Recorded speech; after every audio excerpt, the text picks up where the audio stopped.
នឹកប្រពន្ធខ្លួនឯងនឹកគ្រាថ្នាក់ធ្នមប្រឡាញគ្រប់ពេលតែងមានអូនក្បែរបានត្រឹមលួចនឹកគ្រប់យ៉ាងមិនដូចមុនទេ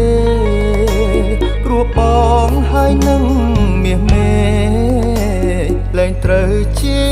អ្វីទៀតហើយចិត្តខ្លាំងឆេវឆាវកើតរឿងរ៉ាវដល់ថ្នាក់ចែកផ្លូវប្រហឹងសា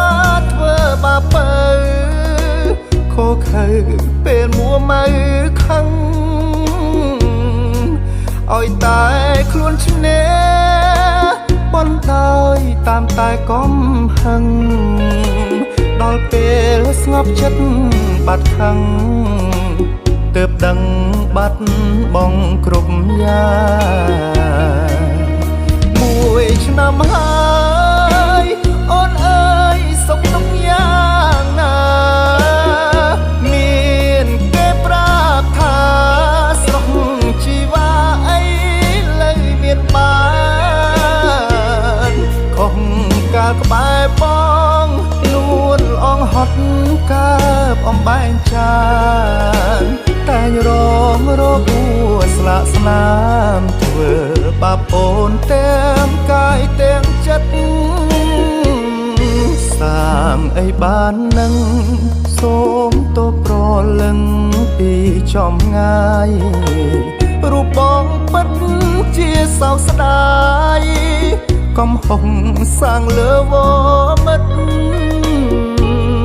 ជូនពរឲ្យអូនជោគជ័យវិថីជីវិតសូមសុខទាំងកាយទាំងចិត្តពីអតីតស្វាមីម្នាក់នេះ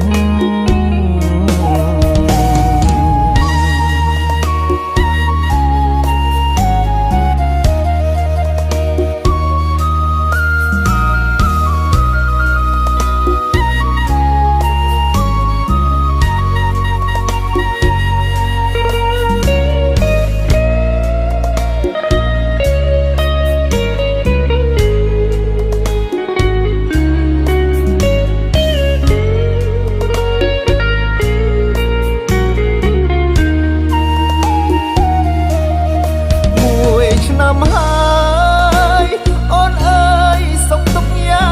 ងណាមានគេប្រាប់ថាស្រស់ជីវ៉ាអីលើមានបានខុសកាលក្បែរបងនួនអងហត់កើបអំបែងចា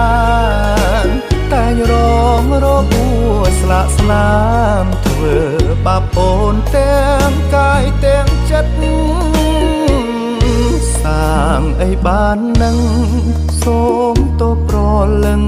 ពីចំងាយរូបបងពិតជាសោកស្ដាយកំហុសសាងលើវមិត្តជូនពរឲ្យអូនជោគជ័យវិថីជីវិតសូមសុខទាំងកាយទាំងចិត្តពីអតីតស្វាមីម្នាក់នេះ